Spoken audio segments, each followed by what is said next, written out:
Oh, hello. Just a few more seconds, and then, as always, we start. We let the clock run down a little bit. This is just my voice. Instead of music, Facebook tapped me a few times on the, how do you say that? They slapped me on the face or tapped me on the hands or for using music that I was not allowed to use, which is strange. Has nothing to do uh, with the topic of today, but I'm just filling up the time until the clocks run down. Five, four, three, two, and one. And yes, we are live. Hello, this is Jean here at the place every Tuesday at 12 o'clock Dallas time. I'm always going to check for just a little bit if my connection is also, correct, and see that other people on Facebook can see me. Yes, I do that. And so we have a new topic for you today. If you want to join me later on Zoom, just give me a little shout out. We always have. With a few people that I know quite well, actually, a little after party. And sometimes we talk about the topic that we talk about today, and sometimes we don't. If this is the first time you actually, oh, I realize this is not so well to read, but if this is the first time that you with us here at the place, this is for more connection and more answers to questions you might have. It's, by the way, also the podcast of Tell the Everyday Life Lesson. Someone actually pointed it out to me. Today, we are going to talk about an interesting topic, a topic that is very close to my heart, I must say. But before you do, don't forget to subscribe here. At YouTube or Facebook. That would help me a lot. And the good thing is you can see all the episodes that I did before and connect maybe with other people. So without further ado, let's see what we are going to talk about. Sometimes I use stinky words. Calling bullshit on your beliefs. I mean, that's immediately like an opener, right? Yes, it's all about what do we believe and not? And so, how well your perceptions and belief are a reflection of our reality. That's actually what we talk about. Now, that falls mainly, as you know, we all have five life energies. That falls mainly under the mental energy. Just a quick repeat of the five life energies. If you are here with me every week, you think, no, Jean, not again, but I cannot say it good enough, often enough. Actually, I saw a TikTok just the other day, and they were more or less a little bit talking about the same thing. So, don't know if they have it from me or I have it from them, but there is physical energy, right? There is mental energy, there is creative energy, there is manifestation energy, and there is divine energy. Actually, they talk slightly different about the last energy and manifestation energy, and they don't mention creative energy at all. So I do think that I'm still original with this, and it's not the purpose to be original. But anyhow, the five life energies were first presented in my best-selling book, Broken Silence: Living a Life of Passion and Purpose After Sexual Abuse. If you haven't had a copy yet, please, do so. It supports a good cause, and just I must say that to you once in a while. I like to give myself some a good tap on the shoulder.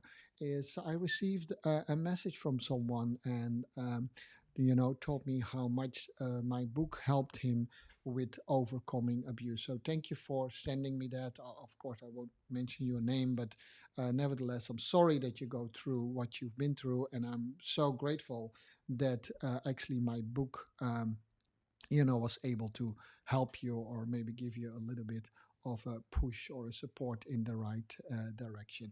Well, having said that, calling bullshit on our belief, we never ever directly experience reality. Therefore, our thoughts, feelings, actions, and reactions are always in response to the world as we see it. And the problem here, or the most important thing, is as we see the world. Now, if you think that we all see the world in the same way, then unfortunately, I must say you are hugely mistaken. And before you hang up and leave this podcast, I would just, strongly advise you stay with me a little bit. It might help you. And if you notice already, you might maybe see new things, right? Anais Nin, she passed away, but it's a good writer. If you want to read things about her, and she said it actually perfectly. We do not see things as they are; we see things as we are, right? So we do not see things as the world is or as people as they are, but we see them as we are. And that sounds really weird, but if you think about it, it's so perfectly said what I try to explain in this whole episode of Tell the Everyday Life Lesson podcast. By the way, I forgot to mention, welcome people here on Tell. If you listen to my audio podcast, it is episode 219, if I'm not mistaken, already, of Tell the Everyday Life Lesson podcast. So sorry for that. Anyhow, if you like not to see my face, but rather listen to the podcast, just go to the regular podcasts, and you'll find all these episodes right there. It's actually doing quite well. Actually, I'm surprised. I mean, I'm already at episode 219. Things go so fast. Anyhow, we do not see things as they are. We see them as we are. With this, and this is she as Anais Nin. She describes exactly the role of our beliefs and perceptions. So it's not exactly the same, but we're not going into that today. What the difference is, how they play a role in shaping how we perceive the world. And you might wonder, well, Jean, why is that then so important to us? Well, we limit our personal growth, and I'm all about personal growth, and create unneeded suffering. And I'm definitely also about helping people to get out of their suffering. Um, if we are convinced that our perception or of how we see the world is actually the only world that there is. Yeah, and people say, yeah, that is for a lot of people that is true. Yeah, so it helps you with your personal growth. If you want to grow, whether you want to overcome trauma, whether you want to, I don't know, make a new career, whether you want to be more healthier, whether you want to lose weight, whatever it is, actually, a lot has to do how you perceive the world. Everything, yeah, no, not everything, of course, not everything, but a bigger part actually than you think. So maybe we see that too. So, our thoughts, feelings, our actions, and reactions respond not to the world as it actually is, for we know reality directly, but the world as we believe it to be. It's another way of saying the same thing that I said before. So, even more important, our beliefs tells us who we are. They mark our place in the social world and provide a personal autobiographical history that authors us to various places and situations and events across a lifetime. By the way, I'm quoting at the moment. If you think, man, he's reading something, yeah, you're exactly right.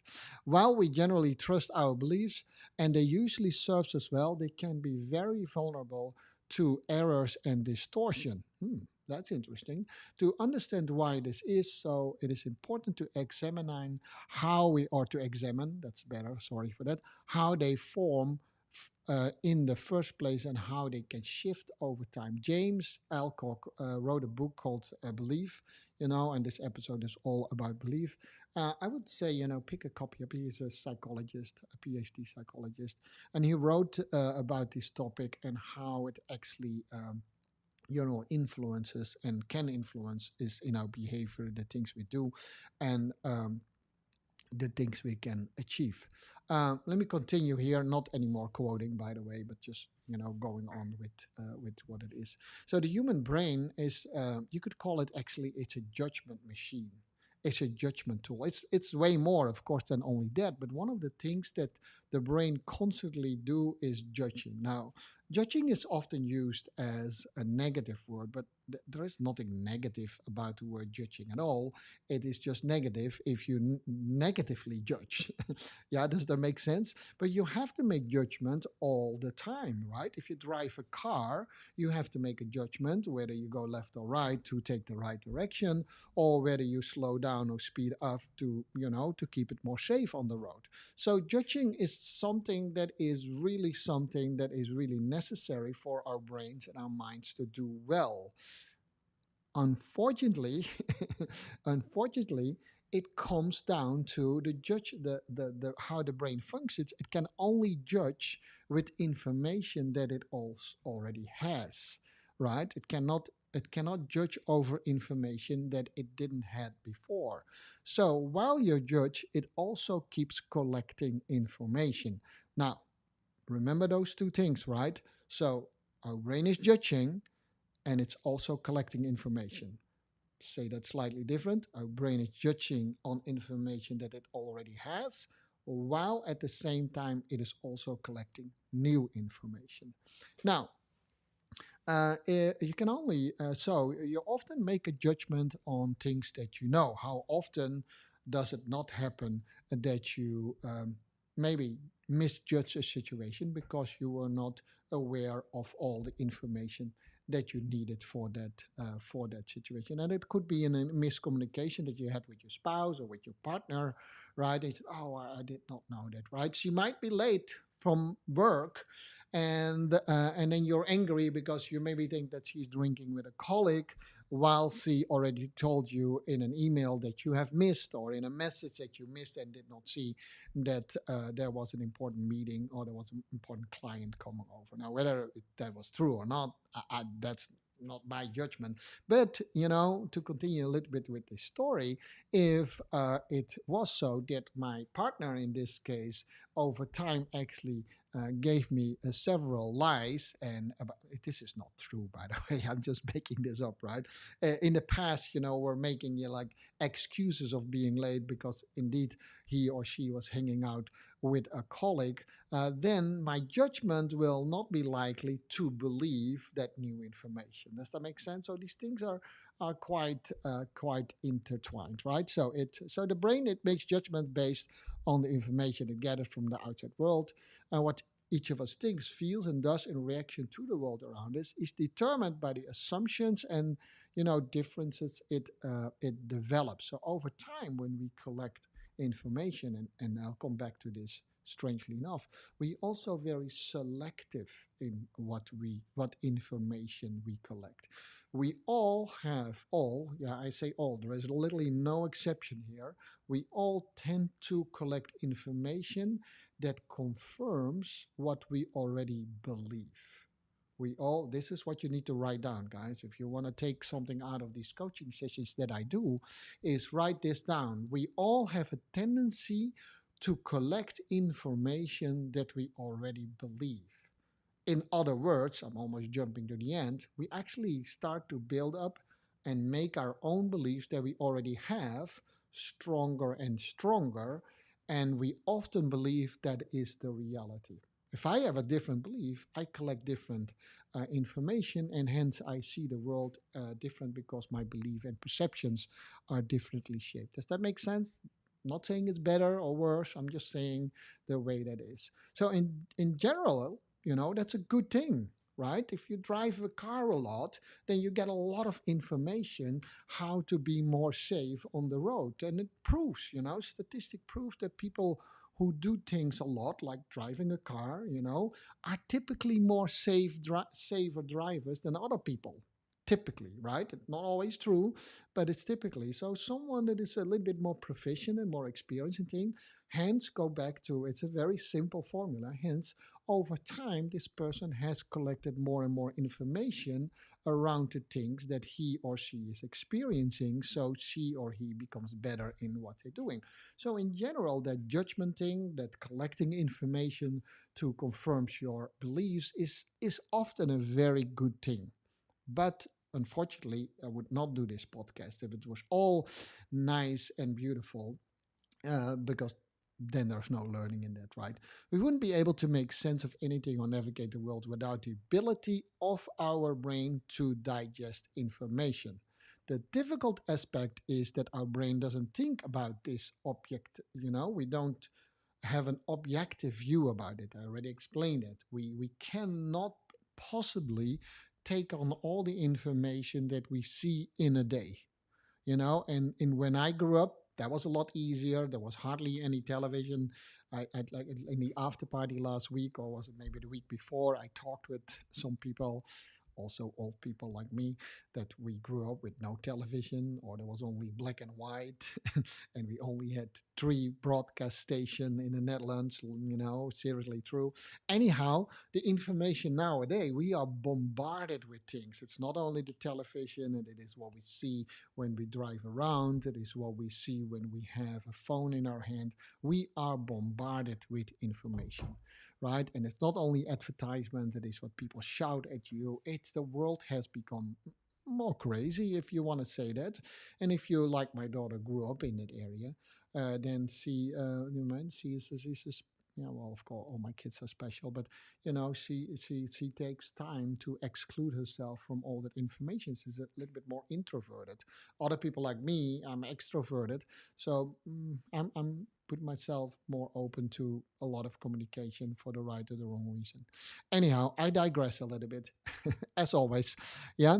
So so the beliefs we hold impact how we experience the world and how we interpret the world. So the beliefs that we already have, that has an influence on how we experience the world, but it also has an influence how we collect new information, right? So if you say new information would put us in a new direction, that is true, but only if you consciously think about what kind of information you take to you, and if you are willing to take informations to you that not necessarily agrees with your beliefs. Good scientists, good students of life, you know open-minded people should behave like that. We read and talk also about things in an open and nice and appropriate way and respectful way with people that we don't agree with. That makes us grow. Talking to people that we only agree with does not make us grow. Does that make sense? Seeing is believing is what we say, but actually it should be the other way around, because we typically only, believe what we see. Seriously true. It's proven over and over and over again. I talked to you a while ago about a tribe in Africa. Seriously true, in Africa, and that tribe did not know the color blue, which was remarkable. They had no word for it. They did not know what the color blue was. So the anthropologist, he brought in some neuropsychologists and other teams to understand, well, if they don't see blue, what do they see then when they look at the sky, right? Now, this is very complex research that they did, but they gave them drawings to look at with blue pictures and other color pictures, and ask them to mention what they see, and everyone in the tribe skipped the picture that was colored in blue. It was a weird phenomenon, which opened the mind of these scientists. Like, what if that is true? What are the things that we don't know and don't see either, because you don't know what you don't know? It's a scary thought. But at the same time, it is something really normal. If we whistle, if you have a dog whistle, we cannot even hear the whistle. The dog range of hearing is way higher. That doesn't mean that that sound that the dog hears and we not doesn't exist. Does that make sense? So we had never thought that that actually also is true for our eyesight. Now we know that some animals have a much better eyesight than us. So why would that not be true? Right? There are animals that can look, I mean, see very clearly in the dark, and we cannot.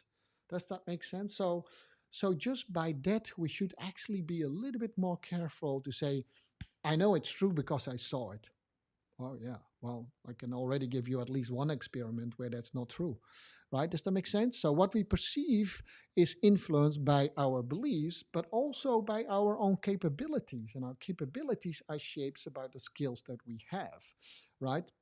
So sometimes you say you need to have an acquired taste for that. Think about food, right?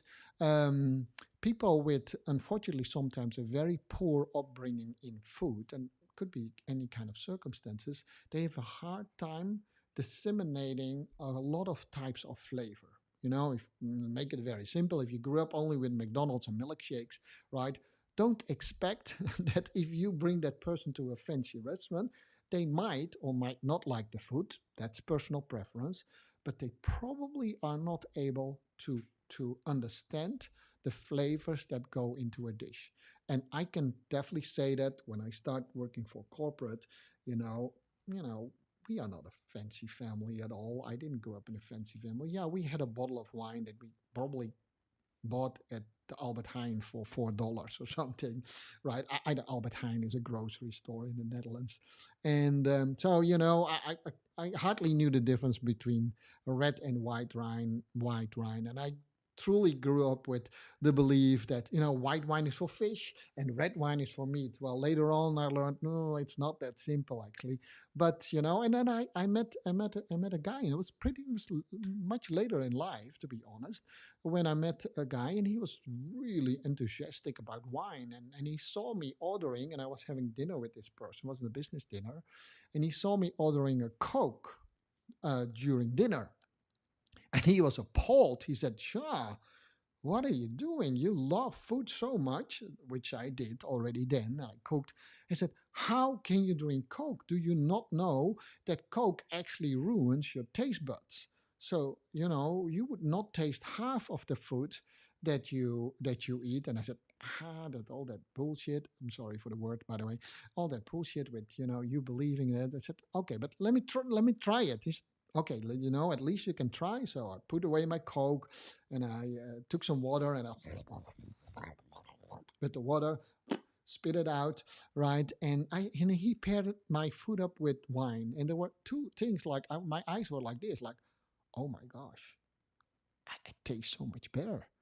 The food tastes so much better, but more than that, he also ask me, "What do you taste? Describe me what you taste when you drink the wine." And in the beginning I was like, it's a little bit sour and a little bit fruity.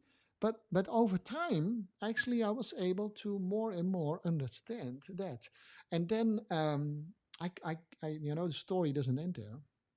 And then I got in charge of the French team, the French sales and marketing team. And there were people really good in wine tasting, and this is how far that can go.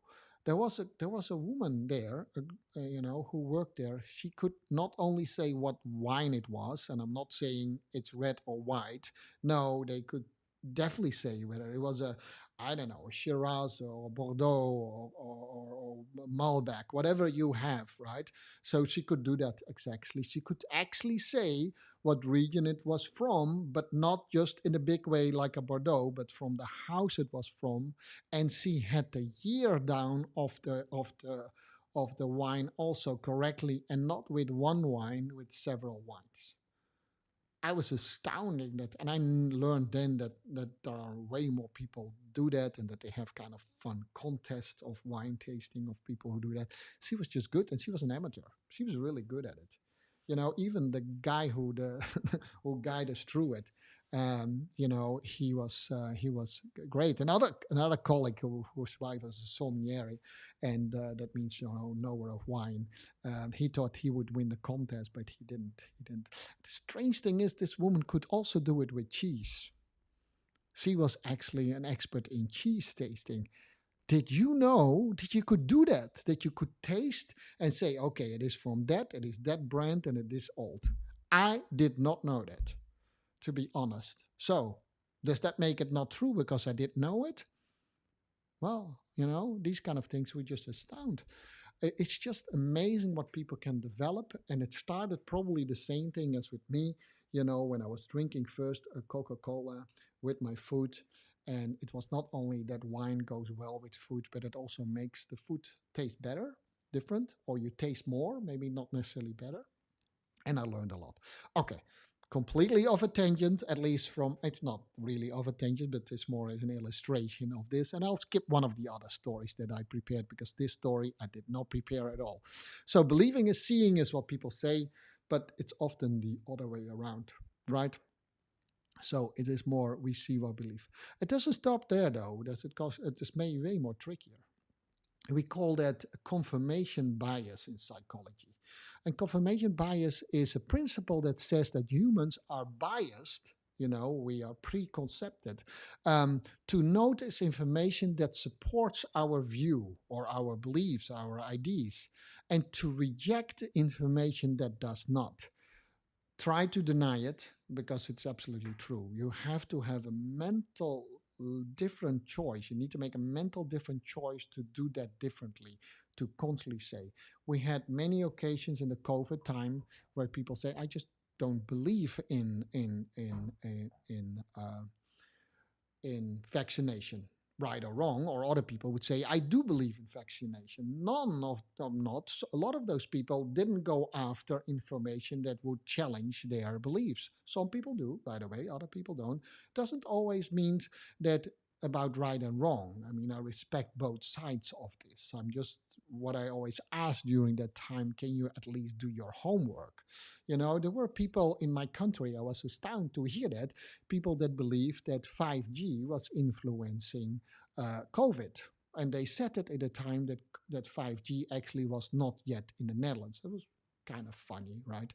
Um, so and there is actually a movement, whether that's a true movement or not, that actually believes that the world is flat, because it's really hard to prove that the world is not flat if you're not a scientist, right? And for the longest time, you know, the whole world believed that. So don't think those people are crazy, right? But for the longest time, a lot of people believed that the world and the earth was flat.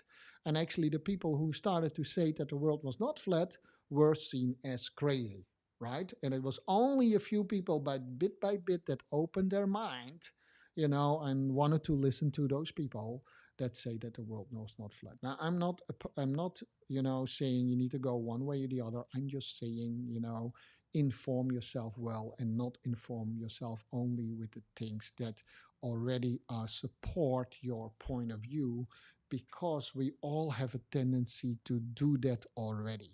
Yeah, in the US, you know, conservatives, they listen to Fox News, and Democrats, they listen to CNN, right?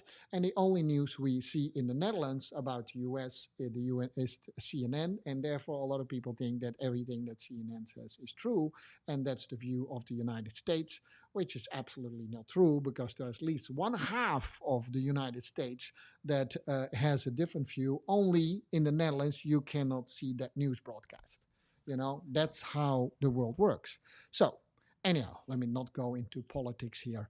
For instance, if you believe after your lover or your partner breaks up with you, and she said or he said, well, you know why I broke up with you? Because I think you're ugly. I don't think you're attractive enough. Wow, that's a pretty big blow in the face, right? And guess what? One of your friends say, "Come on, Jean. I know you broke up, and I know she said to you you're ugly, but why don't you go to a party with us?" And so you meet several people at the party, and they all say, "Wow, Jean, you look actually really good," you know. But there's one person who said, that's kind of interesting clothes that you are wearing."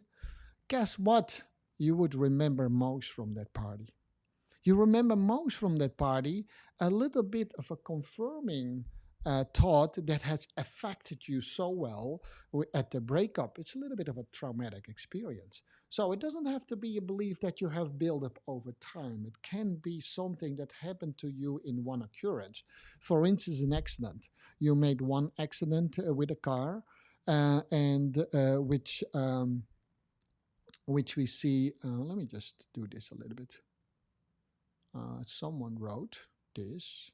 I always have a little bit hard time, but I can see. So on Facebook, you say, and we see things like we want them to be. Yeah, that too, definitely. You know, yeah. So that Facebook, you know, write me more comments if you want to, and if I'm not that clumsy, I will bring them in the screen as well.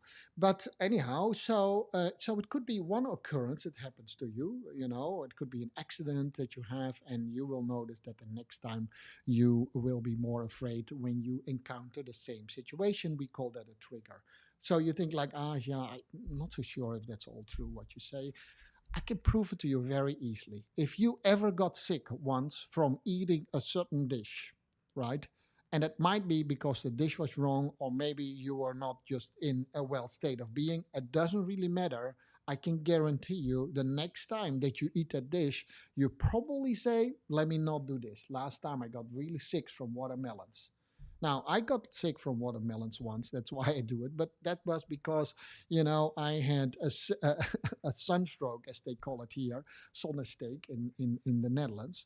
And so I was really sick. And my mom thought, let me cool him down with giving watermelon. I had to throw up. And for the longest time, I connected those two things. It became my belief that I was sick from the watermelon, which is not true. And even if it's not true, every time when I take the watermelon, I have that coming back to me. I have another example of that. My mom is the sweetest person, but once in a while she was a little bit, she could punish us a little bit. My dad was talking to us for the longest time how cool it would be to eat corn from the cob. And have to know that in the 60s, corn in the Netherlands was actually a food for pigs. It was not a food that human beings would eat. It was not the United States. We would not eat corn in our dishes. Corn was more a food for pigs. So my dad went to a farmer and he asked, can I buy it? Because he's Indonesian and we as Indonesian eat a lot of corn as food. And so he went to a farmer and said, can I buy some corn from you? Because you couldn't buy corn in the store. Can you believe that or not? Probably you say, I don't believe it. It is true. There, I already proved, what I'm talking about. Anyhow, the farmer thought that must be a really poor man, that Mr. Dorf, right? So he gave him this real full bag with corn and he came home and he thought, oh, we could make all these nice Indonesian dishes with corn, but he kept telling us how good it was to eat corn from a cob and then put butter on it and stuff like that. And I saw it already. I was like, my mouth was dripping, and we kept nagging my mom, please make it for us. And my mom didn't want to make it for what kind of reason. Normally, it's really good with food. But finally, she gave in. She made it. I took a bite of it. I hated it. I hated it with a passion, right? So she took a rock beater, right? A matteklopper in Dutch, and she made us stand in the corner with those corn. We had to eat it, and she was beating us up. Seriously, I could not wear shorts for the next few days. That's how red the back of my legs were, and until this day, I don't eat corn from a cob. Has nothing to do with my taste, but my belief is shaped in that form. Does that make sense? Yeah, so those are the extreme things. But we talk a little bit later about fears and how they stop us from doing things. And these fears could be completely irrational, like my fear of cops, right? Anyhow, um, where am I? I completely lost track here, guys. Maybe this is, the 1.5 hour topic or so, something. Okay, yeah, we were at that party, remember, where I got that remark that I didn't look so good. And that's the thing that I remember because, someone broke up with me because I was ugly, yeah. So we truly have a hard time perceiving information that contradicts and us and contradicts our existing opinion because the brain locks off and they do it. That's how our brain is designed. There's nothing magical about it. Our brain is designed to lock out things that rivals previous thoughts that we have accepted already. Yeah, because of this the world appears more gloomy to those who are more melancholy. I had a time that I was more depressed.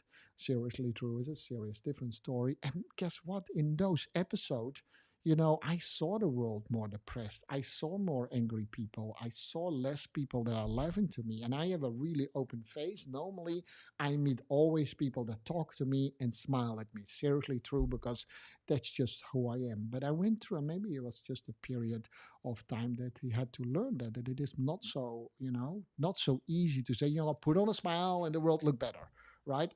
In the time of the depression, I couldn't, and the whole world looked more gloomy. So I would say to other people, what is there a reason to smile? No one is smiling anyhow. No, no one is smiling at me because I was not smiling. But it's not that simple, by the way, guys, before you start to advise all depressed people to just smile and the world will be better. Depression is a little bit more serious than that, but I'm just saying that to make a point, right? Additionally, it explains why we sometimes are so certain that the truth is as it is. How many times did you not went to a birthday party and some people say, I know exactly how it is because I read this, and this about it. So I know for sure that's what it is. And said, okay, but did you maybe also read? No, no, no, I can't stand that guy because, he is a Democrat or he's a Republican, and I don't read Republicans because I don't believe them. Okay, that cool. That really helps to shape your view. Anyhow, so the majority of individuals don't realize that that is really the case. And if you follow specifically U.S. politics, then you hear that. We are polarized to an extent that we actually can only shout to each other and we are not listening to each other anymore. We see that in the dance world. I heard it from people actually close to me. Things like, "If you are not with me, then you are against me." What kind of world do we live in if we do that to each other? What kind of world do we live in if I cannot safely, if I don't insult someone else, if I not safely can express what I believe? Does that make sense? Or what my opinion is? As long as it's respectful, right? We construct a narrative of what we believe to be true based on what we feel to likely and is feasible for what we believe, right? So that story becomes in our mind, and we only, gather. I'm starting to repeat myself to what we do, but you can imagine how that is, and it goes so far, guys. I skip a little bit in my story because I digressed way too much. But this goes so far that we typically also make friends with the people that are, most part actually agreeing with our beliefs, right? And we start to be members of clubs. So we start to create our own world, and because we live in that world, that we think, yes, of course that it is true, because everyone that I know says it's true. Well, maybe you should start to listen to people that you don't know. Does that make sense? Do that on purpose. Buy books that maybe not immediately interest you because you already agree with the title on it. So, whether we realize it or not, we have a hand in creating our own world. Nothing about this is mysterious or magical. Simply put, that's how our brain works. And we have very little authority over how our life goes, and we feel more like victims if we reject that concept that I just explained to you, right? So, let me say that again. So, whether we realize that our brain does what I explained to you or not makes a huge difference in how you shape your life. If you realize it and you accept it, you are open to broader things in life and can create a different life for yourself. If you don't, at some point in time, you become fatalistic and say, yeah, there's nothing I can do about what happens. That's how far that goes. Yeah. So the decision to do that becomes with this awareness first. Now, most people that I know, there you go, right, actually have that mentality of a little bit openness, wanting to willing to listen to each other, discuss a little bit, sometimes even, with a lot of emotion, but we know that it is just a discussion among friends, right? Um, so, will there ever be things that we then can control? There are the things that can we control everything to that? No, of course not. Of course not. There are most things actually that you can control, right? And if you take that in mind, and if you have ever been to my workshop of mental mindset and dancing, I say this always in preparation of any dance competition. There are three things in life, right? There are things that you can control. Now, what are things that you can control? You can't control the weather, right? Typically you can control, if you go to a dance competition, you can control the music that they play, right? So you can worry about it, but that doesn't make a lot of sense. You can control the floor that you dance on. It's the floor given. If it's a slippery floor, it's a slippery floor for everyone. Don't get nervous about it because it's the same for everyone. So there are many things. The pandemic, can you control it? Not really, right? And it goes so far. I can go walk in a room and I can slap someone in the face right there. Boom. The other person could not control me, and I cannot control how the other persons react, but I influence them. So there are also quite a few things that I can influence to a certain some extent, but I cannot fully control it because I cannot control how the other people react. And then there is this smaller portion, which is actually much bigger than you think, is that are actually in your control. So if we start there, and just start worrying only about the things that we truly can control, which is mostly ourselves. We can only influence other people, but we cannot control other people. And everyone who worked in corporate or in any work situation at all knows people that try to control other people. We call it manipulation, right? But in fact, you can't. You can let yourself be controlled by the other person, and you can definitely be influenced by the other person, right? If I sit in the room on the other side, someone walks up to me, smack me in the face, I probably could not control that, but I can control my own reaction to it, right? That's what I'm talking about. So in life, there are these three categories, and if you just make, sometimes it's easy to make things simple, right? Then you can do something about it. So the difficulty is how to maintain your perceptions consistency with the real reality. How do you do it? That's incredibly difficult, right? If you have mental issues, right, then you can become delusional, right? People, for instance, that I meet in my work helping people who are abused, they are not completely delusional, but they have a really different view on how some people look at men. They believe that they cannot trust men because their life was violated and their body was violated by men. So why would they trust men? And it's very hard to tell them that the majority of men are actually good people. And he said, well, I'm okay with missing out on that one because I've been hurt too much. Right? So it's not always that simple as I try to explain it in these things, right? So, but most people of us, we have a sense of reality. We now also know that it is our own reality, and that my friend has a slightly different reality, and strangers a completely different reality. To open a mind to the other people's reality or perceptions is maybe a really good thing, right? So here are a few tips how you can do that. So don't assume that your perception and beliefs are the real reality. Yeah, it's our own. That's our own reality. And if you do that, that's okay. I'm not saying that your reality is bad. Just don't think that what you see is what everyone sees. That's how simple it is. So therefore, be respectful of other people's perceptions and belief, because they might actually be right. They, on some topics, might have done their homework, right? So I've come across many people, definitely in the discussion of the pandemic, that I think, maybe you should do your homework a little bit better or different. Don't hold your perceptions and beliefs too tightly. So that is close mind. I have an exercise. I think I said that last week, by the way. It's a simple little video course, how to train your mind into becoming having a little bit more an open mind. I will send that to you freely if you send me an email or a message here on Facebook. Don't hold your perception and belief too tightly. They might be wrong, seriously. And I've come across many times that like, oh my gosh, I was so wrong in this.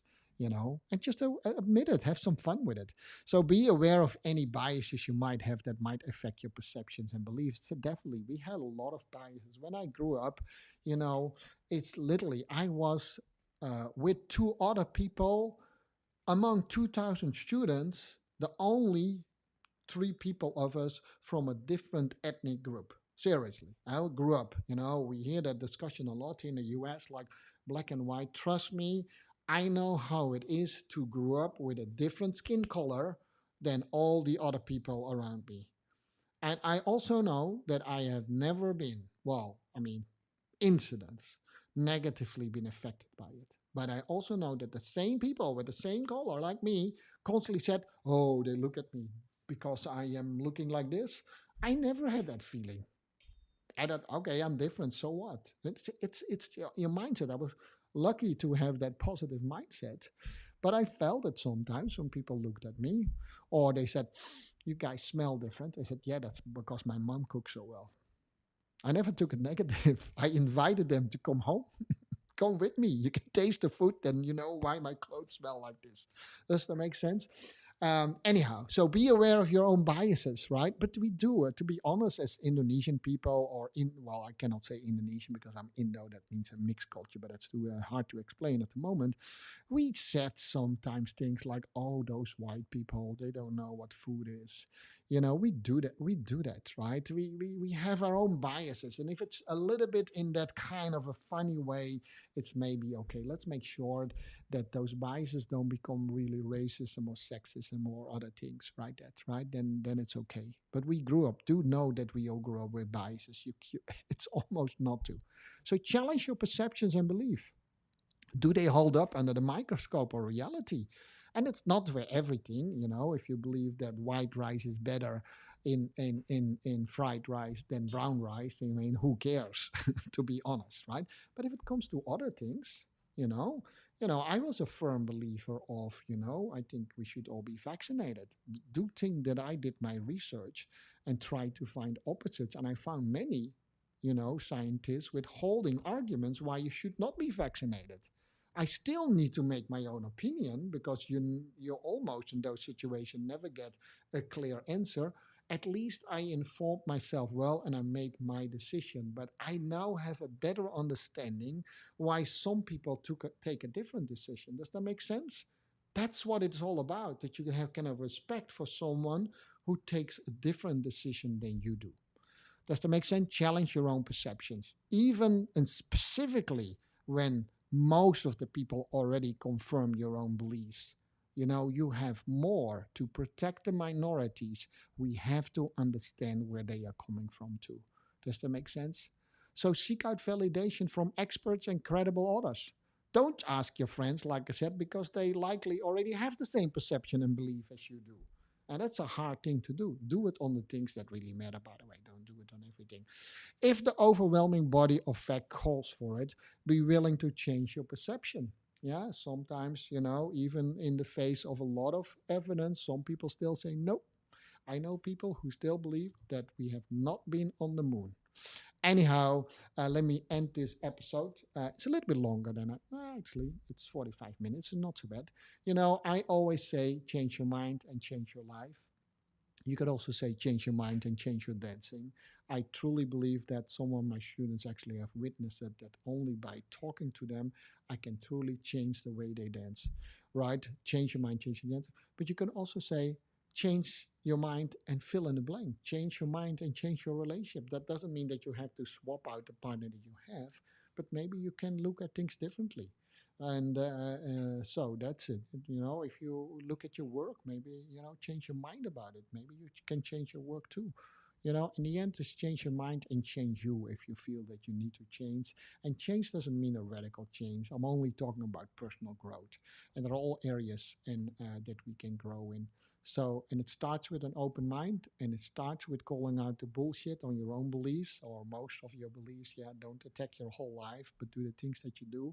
I would say, look a little bit up where you have fears to do things. See if those fears are real. Most of the time, they are not. They're coming from the same thing, but often they come from a traumatic experience.